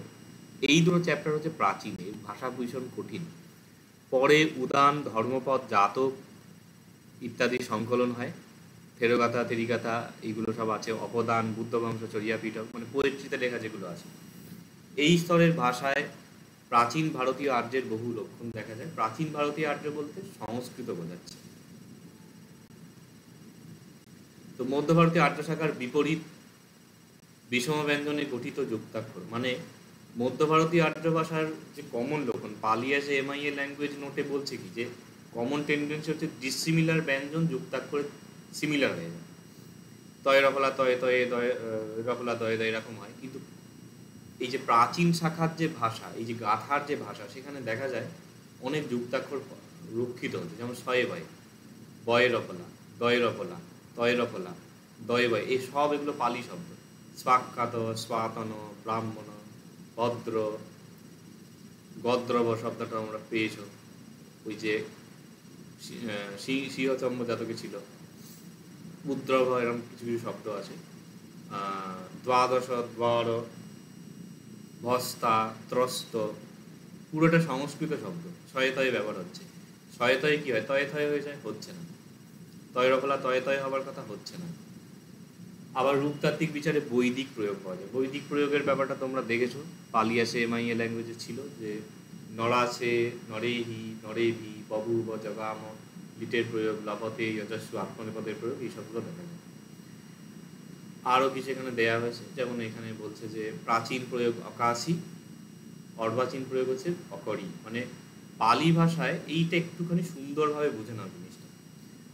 তোমাদের যে অহসী বহসী দেখছো না, যেমন মানে কর যে ধাতু আছে, এটার একটা হয় অকাশী, এটা হলো প্রাচীন রূপ, আর একটা হচ্ছে অকরি, এটা হলো নবীন রূপ। আর একটা ধরো আরো কঠিন, ঐয়াসী, ইঙ্গয় আকাশ হয়, এটা প্রাচীন রূপ, এটা হচ্ছে অজান। তারপরে অদাসী পড়েছে হয়তো কোনো কোনো জায়গায়, এটা প্রাচীন রূপ, এর নবীন রূপ হচ্ছে অদদি। এইরকম একটা ভ্যারিয়েশন হয়। মানে তোমাদের হয়তো অনেকের প্রশ্ন হতো পালিতে কেন এরকম দুরকম রূপ হচ্ছে। মানে এগুলো যে যথেচ্ছভাবে সব জায়গায় ব্যবহার হয় তা না। পার্টিকুলার যেটা প্রাচীন ভাষা সেটা প্রাচীনে হয়, অর্বাচীন ভাষা যেটা সেটা অর্বাচীনে হয়। মানে বাংলা ভাষা চর্যাপদের বাংলাও বাংলা, আর এদিকে বৈষ্ণব পদাবলীর বাংলা হচ্ছে বাংলা, আর আধুনিক যে বাংলা রবীন্দ্রনাথের ভাষা সেগুলোও বাংলা, আর একদম হালের ওই চায়ের কাপে যে ঝড় উঠেছে এই সব যে সব কাব্যগ্রন্থ ইদানিংকালে লেখা হচ্ছে ওগুলোও বাংলা। কিন্তু তার প্রয়োগের একটা ক্ষেত্র আছে, সবগুলো সব জায়গায় হয় না। এইগুলো এরকম বলা হয়েছে, যেমন এই রইও, এটা আমি বলেছিলাম যে রাজন যে শব্দ আছে তার রূপ। রইও হচ্ছে প্রাচীন প্রয়োগ, রাজস্ব হচ্ছে অর্বাচীন প্রয়োগ, নতুন মানে রূপ। এরপরে পিটকীয় গ্রন্থ সাহিত্যের যুগ, গ্রন্থ লেখা হয় সেটাকে গদ্য সাহিত্য বললে ভালো। যাই হোক, এই স্তরে পালি ত্রিপিটকের গদ্যগুলির অধিকাংশ রচিত হয়। আবার অনেক প্রাচীন গাথা অংশের ভূমিকা বা ব্যাখ্যা গদ্যাকারে রচিত হয়। যেমন উদান গ্রন্থের গাথাগুলির পূর্বে যে গদ্যাকার ভূমিকা আছে, এইটা হচ্ছে এই পিটকীয় গদ্য সাহিত্যের নিদর্শন। গাথাটা প্রাচীন, শ্লোকটা আগে হয়ে গেছে, তার শুরুতে গল্প যেটা আছে সেইটা গদ্য আকারে দেওয়া হয়েছে। এই স্তরে প্রাচীন বৈদিক প্রয়োগগুলি আস্তে আস্তে কমতে থাকে এবং অর্বাচীন প্রয়োগগুলির পরিমাণ বাড়তে থাকে। মানে এই যে অকাশী, নৈয়, এই জায়গায় অকরি, রাজস্ব, ইজিয়ার ফরমেশনগুলো ব্যবহার হচ্ছে। আরও ধরো কাতুম, এটা হচ্ছে প্রাচীন রূপ, কর ধাতু থেকে আসছে। কাতুম বা কত্তুম, এটা একদম ডিসিমিলার, কিন্তু এটাকে জায়গায় যদি করিতুম বলা হয়, কর যুক্ত তুম, করিতুম, বোঝা গেল? এই কত্তুম বা কাতুম হচ্ছে অ্যাকচুয়ালি সংস্কৃত কর্তুম হয়, সেইটা থেকে এটা আসছে। তার সংস্কৃত ঘেঁষা রূপ প্রাচীন। করিতুম হচ্ছে ডাইরেক্ট করের সঙ্গে তুম বানিয়ে দিচ্ছে। তো এই প্রাচীন রূপ, কঠিন রূপগুলো আস্তে আস্তে ব্যবহার কমতে শুরু করে, অর্বাচীন সহজ রূপগুলো বাড়তে থাকে। বিভিন্ন প্রকারের অনিয়মিত এবং ব্যাকরণ বহির্ভূত প্রয়োগগুলি সরলীকরণের মাধ্যমে পালি ভাষা সুষ্ঠু রূপ গ্রহণ করতে থাকে। ইরেগুলার মানে কি? এই যে দেখছো এটা এরকম, ওটা ওরকম, এরকম হয়ে যাচ্ছে, নয় রাজস্ব রাজিনো এইরকম টাইপের রূপগুলো থেকে একটা ফিক্সড হয়ে যাচ্ছে। রাজ শব্দ ষষ্ঠী মানে এইরকমই হবে। এই স্তরের শেষ ভাগে গাথা এবং গদ্যাংশ মিলিয়ে পূর্ণাঙ্গ ত্রিপিটক রচিত হয়। মোটামুটিভাবে এই যে স্তর বিভাগ করা হচ্ছে, এখানে টাইমগুলো লেখা হয়নি, এটা অ্যাকিউরেট পাওয়া যায় না। একটু এর বইটা দেখলে সবচেয়ে ভালো আছে, ওই কানাইলাল হাজারের বই আছে, পালি ল্যাঙ্গুয়েজ অ্যান্ড লিটারেচার বোধ হয়, ওটায় অনেকটা জিনিসগুলো ভালো দেয়া আছে। যাই হোক, এটাও সাফিসিয়েন্ট ভালো লেখা, অসুবিধা নেই। টাইমগুলো লিখে দিলে ভালো হতো, এই পিরিয়ডটা কতদিন চলেছে। এই গেল। এবার হচ্ছে পিটকোত্তর গদ্য সাহিত্যের যুগ। এইটা হচ্ছে ত্রিপিটক পরবর্তী নেতৃপ্রকরণ, মিলিন্দ প্রশ্ন ইত্যাদি, বুদ্ধঘোষ, বুদ্ধদত্ত, ধর্মপাল, এদের যে অর্থকথা এইগুলো, তারপরে আরও যেসব আছে গ্রন্থ, এই রূপারূপ বিভাগ ইত্যাদি ইত্যাদি, বিনয় বিনিশ্চয়, এর ভাষাগুলো হচ্ছে পিটকোত্তর গদ্য সাহিত্যের যুগেরই ভাষা। এই সময়ে দেখা যাচ্ছে প্রাচীন গাথা সাহিত্যের সময়ে যে পালি ভাষার বিকাশ শুরু হয়েছিল, পিটকীয় গদ্য সাহিত্যে সেটা বেশ কিছুটা অগ্রসর হয়েছিল, সেইটা পরিপূর্ণতা লাভ করে। এবং পালি বলতে স্ট্যান্ডার্ড পালি যেটা বোঝায়, সেটা কিন্তু এই বুদ্ধঘোষের যে অর্থকথা এই টাইমে এসে, মানে পিটকোত্তর গদ্য সাহিত্যের যুগেতে একদম ফিক্সড হয়ে যাচ্ছে পালি ভাষাটা। তো বিপুল পরিমাণ অর্থকথা সাহিত্যের মধ্য দিয়ে পালি সাহিত্যিক যে পালি ভাষা সেটা সূচনা হচ্ছে। সাহিত্যিক পালি বলার অর্থ হচ্ছে যে এই যে প্রাচীন গাথা সাহিত্য এবং পিটকীয় যে গদ্য সাহিত্য, মানে যে সময় পর্যন্ত ত্রিপিটক কম্পাইলেশন সম্পূর্ণ হয়নি, তৃতীয় সংগীতিতে গিয়ে কথাবস্তু রচনা হচ্ছে, তার মানে এটা স্পষ্ট যে তৃতীয় সংগীতি পর্যন্ত সম্পূর্ণ ত্রিপিটক তৈরি হয়নি। এবং আর একটা বিষয়, বিনয় পিটকের চূল্যবর্গনা পরিবার পাঠের মধ্যে এই যে মহেন্দ্র এবং মহেন্দ্র পরবর্তী শ্রীলঙ্কার অনেক আচার্যদের নাম উল্লেখ আছে, এবং তাদের যে টাইম পিরিয়ড সেটা কিন্তু মোটামুটি খ্রিস্টীয় প্রথম শতক পর্যন্ত দেখা যায়। মানে অ্যাট প্রেজেন্ট যে পালি ত্রিপিটক দেখতে পাওয়া যায় সেটা খ্রিস্টীয় প্রথম শতক পর্যন্ত মোটামুটি কম্পাইলেশন হয়েছে। তো সেই যে সময়কাল পর্যন্ত তখনও কম্পাইলেশন হচ্ছে, লেখা হচ্ছে, মানে তখনও ল্যাঙ্গুয়েজটা একটা স্থিতিশীলতা লাভ করেনি। কিন্তু ত্রিপিটকের টিকা যখন ব্যাখ্যা লেখা হচ্ছে 450 খ্রিস্টাব্দ নাগাদ, মানে বুদ্ধঘোষ লিখছেন, বুদ্ধদত্ত, ধর্মপাল, এই সময় গিয়ে ভাষাটা একেবারেই একখানা ফিক্সড হয়ে গেছে সেই সময়। এরপরে হচ্ছে সংস্কৃত প্রভাবিত কাব্য সাহিত্যের যুগ। এই সময়ে দেখা যাচ্ছে যে পালি ভাষা স্বতন্ত্র রূপ ধারণ করলেও আস্তে আস্তে দেখা যাচ্ছে তার স্বাতন্ত্র্যতা হারিয়ে যাচ্ছে, এবং পালিতে কালক্রমে অলঙ্কার সমৃদ্ধ সংস্কৃত কাব্যের অনুকরণে, মানে কালিদাস প্রমুখের যে কাব্য সাহিত্য সেটা খুব কঠিন ভাষা। শেক্সপিয়ার প্রমুখ যে ইংরাজি ভাষায় লিখেছেন সে ভাষা মানুষ কথা বলতো না। মানে ভিক্টোরিয়ান পিরিয়ডের যে 16 শতকের ইংরাজি, ওই মানে সেই অনেক সময় আমরা চিঠি পিঠি লিখতে গিয়ে ব্রিটিশ আমলের ভাষা শেখানো হতো না স্কুল কলেজে, এখন আর ওসব ভাষা চলে না। মানে I U like to draw your kind attention, মানে আমি এটা বলতে চাই না বলে আমি আপনার যে সদয় অনুগ্রহ তাকে আকর্ষণ করতে চাই, এইরকম একটা অতি কৃত্রিম ভাষা। এইগুলো সব কাব্যিক ভাষা। এই ভাষা টাইপের কিছুটা ভাষা এই এখানে দেখা যাচ্ছে কাব্যগ্রন্থগুলো। এই পদ্মমধু, বুদ্ধপ্রিয় রচিত বৈদ্যস্থবির, সমন্তকূট বর্ণনা, তৈলকটকগাথা ইত্যাদি আরও আছে, জিনচরিত, জিনালঙ্কার নাম লিখে রাখতে পারো। এইগুলো সব লেখা হয়েছে। এবং সংস্কৃত থেকে অনুদিত বিভিন্ন নীতি গ্রন্থ, ছন্দ, অলঙ্কার, ব্যাকরণ কোষ ইত্যাদি সব পরবর্তীকালে। পালি যে ছন্দ গ্রন্থ দেখবে তোমাদের পড়ানো হবে, বৃত্ত রত্নাকর থেকে লেখা হয়েছে বুদ্ধদয়। অলঙ্কার গ্রন্থ সুবোধ অলঙ্কার লেখা হয়েছে দণ্ডির কাব্যাদর্শ থেকে। পালির কচ্ছায়ন ব্যাকরণ লেখা হয়েছে সংস্কৃতের কাতন্ত্র ব্যাকরণ থেকে। মুগল্লান লেখা হয়েছে সংস্কৃতের চান্দ্র ব্যাকরণ থেকে। পালি কোষগ্রন্থ অভিধান পদবিকা সংস্কৃত অমর সিংহের যে অমরকোষ থেকে লেখা হয়েছে। নীতি গ্রন্থ আছে, যেমন পালিতে চাণক্য নীতি আছে, ওই মোটামুটি আছে সব। যাই হোক, তো এইগুলো সব হচ্ছে সংস্কৃত প্রভাবিত।